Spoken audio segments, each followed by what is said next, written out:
Bonjour à toutes et à tous et bienvenue dans ce nouvel épisode du Petit Astronome. Aujourd'hui, je vais vous expliquer pourquoi est-ce que les journalistes continuent de vous faire peur avec des articles sur les astéroïdes. Et je vous préviens, ça va être salé. Cette vidéo se veut être efficace et vue par un maximum de monde. C'est pourquoi je vous invite à partager cette vidéo et à tabasser le compteur de pouces bleus. Vous êtes prêts? Alors c'est parti.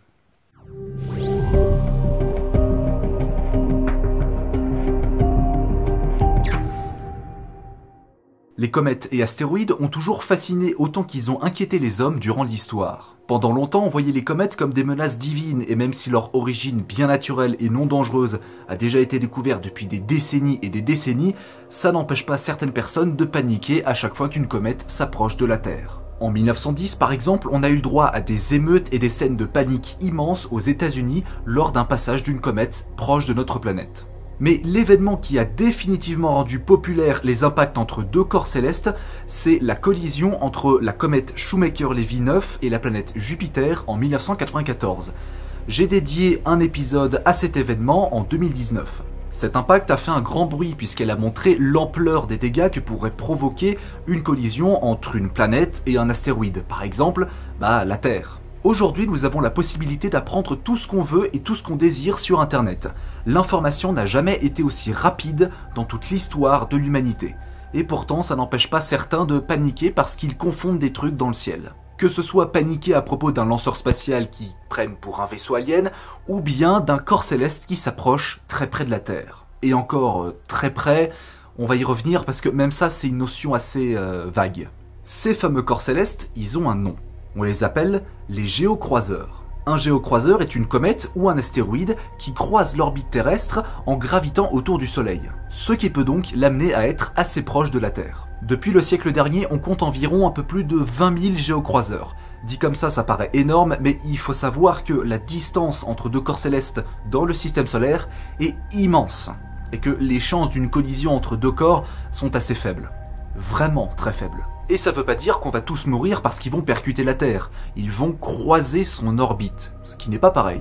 Une orbite, comme je l'ai déjà souvent expliqué, c'est un cercle immatériel. Bon, c'est pas tout à fait un cercle, c'est légèrement elliptique, légèrement ovale, mais considérons ça comme un cercle. En l'occurrence, dans notre exemple ici, la circonférence de l'orbite terrestre est de 940 millions de kilomètres. C'est-à-dire que quand la Terre orbite autour du Soleil, et qu'elle accomplit une révolution autour de notre étoile, donc un an, elle parcourt 940 millions de kilomètres dans le vide. Sachant que la plupart des géocroiseurs ne dépassent pas les quelques centaines de mètres, les chances de collision sont très faibles. Alors attention, ne me faites pas dire ce que je n'ai pas dit. Je dis pas qu'il faut jamais s'inquiéter. Je dis pas qu'il n'y a que du risque zéro. Non, le risque zéro, ça n'existe pas.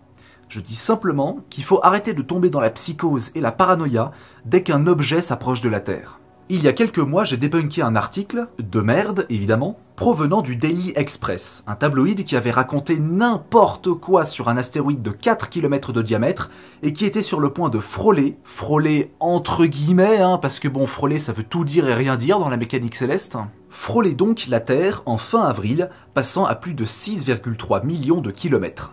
Pour vous donner une comparaison, 6,3 millions de kilomètres, ça représente environ 16 fois la distance Terre-Lune.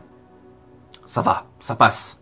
C'est pas l'apocalypse. Et déjà encore, la Lune, quand on y pense, c'est quand même assez loin, et c'est qu'à 384 400 km en moyenne. Là, c'est 16 fois plus loin. Le plus affligeant dans cette histoire, c'est quand on s'est rendu compte que les journalistes avaient fait beaucoup de bruit pour rien. Il s'est strictement rien passé. Personne n'est mort, et de toute façon l'objet était tellement loin et tellement peu lumineux qu'il était impossible de le voir à l'œil nu, que ce soit le jour comme la nuit. Mais ça n'a pas empêché pour autant de faire peur à des centaines de milliers, voire des millions de personnes sur les réseaux sociaux. Et ça, c'est déjà beaucoup plus problématique. Il y a quelques jours, un autre astéroïde est devenu la vedette de la presse sensationnelle. Son nom est 163 348 2002 NN4. Oui, je sais, c'est pas un nom très sexy ou très vendeur, en même temps c'est une appellation administrative. On ne connaît pas précisément sa taille, mais on l'estime entre 250 et 570 mètres de diamètre. C'est pas un petit caillou, ok, mais c'est pas non plus énorme comparé à d'autres géocroiseurs ou d'autres comètes. Il est déjà 10 fois moins gros que le précédent en avril et certainement 100 fois moins massif. Il passera près de la Terre à environ 5,1 millions de kilomètres, ce qui est, à nouveau à titre de comparaison, 13 fois la distance entre la Terre et la Lune. En fait, ce n'est pas tant l'information en elle-même que l'orientation de cette information qui est problématique. Les articles décrivent la situation, mais tout est orienté pour vous faire peur, pour que ce soit plus sensationnel, pour que ce soit le scoop du siècle. J'ai tapé 163 348 2002 NN4 dans la barre de recherche de Google. Les articles en première page sérieux, j'en ai trouvé 2. C'est pas beaucoup.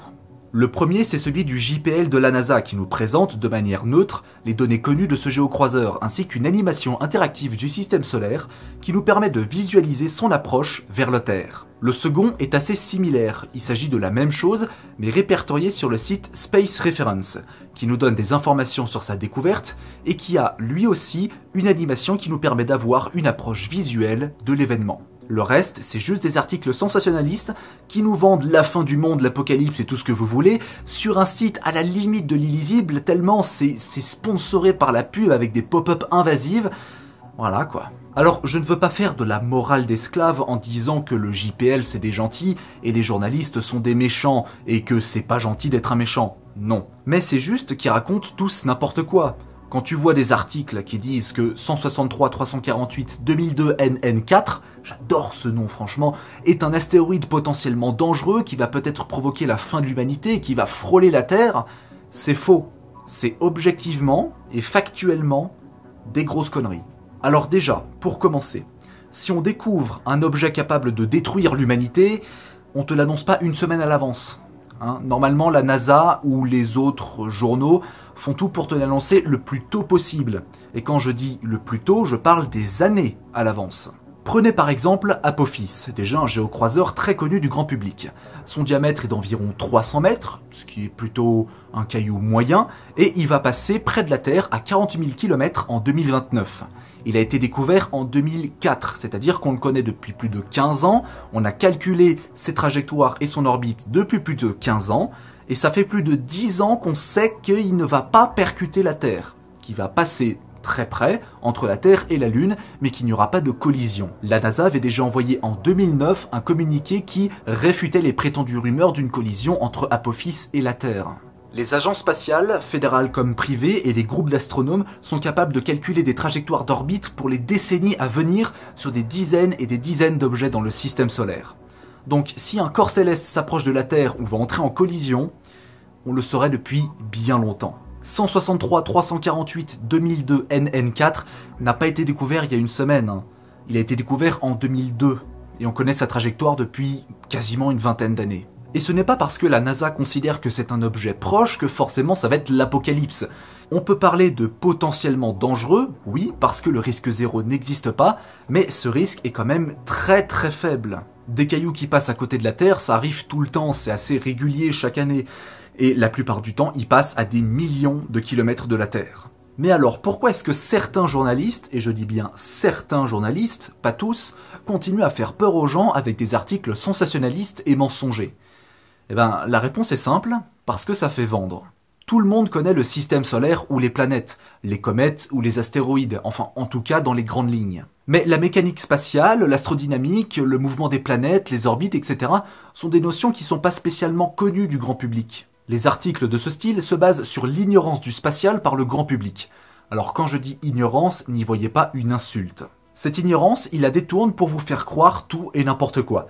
Et vu que la majorité des gens ne vont pas vérifier les informations, ils sont prêts à croire à tout et n'importe quoi. Il y a un argument que je reçois assez souvent quand je débunk ce genre de conneries et d'articles, et de mensonges, c'est de dire que à l'échelle du système solaire, l'astéroïde frôle la Terre, et que donc, c'est quand même impressionnant. Sur le principe, cet argument il peut être valable, mais en fait, il tient pas debout. Déjà, à l'échelle du système solaire, ça ne veut rien dire. Le système solaire, c'est quoi pour vous? Le Soleil et les planètes? Non, ça ne se résume pas qu'à ça. C'est le Soleil, les planètes, certes, mais aussi tous les autres corps qui gravitent autour, les astéroïdes, les comètes, mais les comètes au-delà de l'orbite de Neptune, le nuage d'Oort, les poussières cosmiques. Je veux dire, à l'échelle du système solaire, Neptune frôle le Soleil. Voilà. Et quand bien même ça ne sert à rien de vouloir relativiser, mettre à l'échelle du système solaire, ça ne sert à rien. C'est comme si je vous disais que dans une semaine, attention, une voiture va passer à 500 km de vous. Oh, c'est potentiellement dangereux. Vous allez certainement me répondre qu'il faut que j'arrête de déconner, ce à quoi je vous rétorquerai que oui, mais à l'échelle de la Terre, c'est comme si elle vous frôlait, donc c'est quand même dangereux. Vous trouvez ce raisonnement absurde? Bah moi aussi. Et c'est exactement pareil avec les géocroiseurs. Ce qui compte avec ce genre d'événement, c'est que ce soit à l'échelle de la Terre, pas à l'échelle du système solaire. Et à l'échelle de la Terre, un caillou de 300 mètres qui passe à 5 millions de kilomètres, c'est-à-dire 15 fois la distance Terre-Lune, eh ben, c'est pas frôler. Le terme frôler peut être utilisé sur une plus grande échelle, mais utiliser une plus grande échelle, ça ne change absolument rien par rapport à nous. Et vous savez quoi ? Vu que je suis une personne gentille, sympa et très attentionnée, je vais vous donner la recette pour faire le parfait article sensationnaliste. Première étape, vous checkez les géocroiseurs qui vont bientôt s'approcher de la Terre. Vous en choisissez un et vous attendez jusqu'à une semaine avant son passage. Deuxième étape, vous rédigez votre article. Vous décrivez factuellement les informations et ensuite, quand votre article est terminé, vous rajoutez quelques éléments, des superlatifs qui rendent votre article plus sensationnel. Il faut que le lecteur ait peur en vous lisant. Il faut que ce soit rédigé comme si c'était le scoop du siècle. Vous pouvez aussi émettre des comparaisons de l'objet du quotidien pour que le lecteur s'identifie un petit peu plus et que ce soit encore plus impressionnant. Par exemple, si votre géocroiseur en question mesure environ 300 mètres de diamètre, ce qui est une plutôt bonne taille, eh ben vous pouvez dire « Ah ah, mon géocroiseur, il fait la taille de la Tour Eiffel, c'est vachement grand ». Le lecteur s'identifiera donc à la Tour Eiffel et pensera « Ah, c'est vrai que c'est énorme ». Par exemple, justement pour l'astéroïde 163-348-2002 NN4, j'adore prononcer ce nom, il est tellement poétique, eh ben on l'a souvent comparé avec l'Empire State Building à New York. Vous pouvez donc écrire un article, un astéroïde aussi gros que l'Empire State Building va s'approcher de la Terre. Et là, ça va naturellement ajouter de l'impressionnant à votre article, du sensationnel. Et c'est ce que les gens veulent. Troisième étape, rajoutez une ou plusieurs images d'artistes de collision avec la Terre. Vous savez, ce genre d'images avec des explosions, des comètes qui s'approchent de la Terre, etc. Vraiment des trucs bien flippants. Ça rajoute du cachet visuel à votre article. Et donc ça va encore plus cliquer. Quatrième étape, vous publiez votre article, vous le sponsorez avec de la pub, vous le martelez sur tous les réseaux sociaux et vous attendez qu'un influenceur lui-même influençable partage votre article avec un emoji choqué en mode « Oh mon Dieu, c'est la fin du monde !»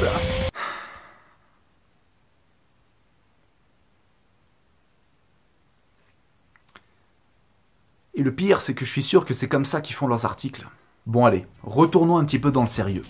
Vous voulez que je vous raconte une histoire pour terminer cet épisode? Alors, je ne dis pas les géocroiseurs, c'est un événement plutôt rigolo quand on y pense. Tu te dis, bon bah voilà, aujourd'hui, un astéroïde passe assez près de la Terre par rapport à d'autres. C'est sûr, c'est plutôt pas mal. Mais c'est tout. C'est simplement les hasards de la mécanique céleste, ça arrive depuis des milliards d'années, et surtout, il ne faut pas vendre ça comme la fin du monde, il ne faut pas annoncer ça comme l'apocalypse. Parce que là, ça serait purement et simplement de la désinformation. Donc voilà pourquoi certains journalistes continuent de faire des articles sensationnels et mensongers avec ces événements. Parce que ça fait vendre et parce que ça génère du clic. Et parce que visiblement c'est le seul moyen qu'ils trouvent pour rendre le spatial intéressant. Alors qu'il y a d'autres moyens. Et surtout, le pire c'est qu'ils jouent sur votre ignorance pour vous raconter n'importe quoi. C'est littéralement prendre les gens pour des cons. Et s'il y a des gens qui sont assez crédules, eh ben ils peuvent croire à tout et n'importe quoi. Vous pensez que je m'énerve pour rien, que c'est juste des articles à la con? Vous savez, quand j'ai publié ma vidéo au début du mois de mars sur l'article du Daily Express, j'ai reçu littéralement des dizaines, voire des centaines de commentaires de la part de gens qui me remerciaient parce qu'ils avaient peur de mourir en lisant l'article. Vous ne me croyez pas? Allez vérifier dans la section commentaires. Vous verrez. Si vous entendez parler d'un astéroïde qui s'approche près de la Terre, vérifiez avant tout les informations. Assurez-vous de bien vous renseigner sur des sources sûres. Je ne veux pas forcément faire l'éloge d'un argument d'autorité, mais il est très clair que la NASA sait plus de choses sur un astéroïde et sait mieux l'expliquer qu'un journaliste d'un tabloïd. Si vous voyez un article sensationnaliste qui oriente les informations pour les rendre mensongers, n'hésitez pas à le signaler et à partager en retour des informations sérieuses, ou alors à partager ma vidéo. Vous pouvez aussi partager les deux, c'est encore mieux. Pour tous ceux qui débarquent sur ma chaîne, parce que je sais que vous êtes nombreux, n'hésitez pas à vous abonner si vous êtes intéressé par ce genre de contenu, à partager mes vidéos et à mettre des pouces bleus. Quant à moi, je vous donne rendez-vous mercredi prochain pour un nouvel épisode. Allez, salut tout le monde.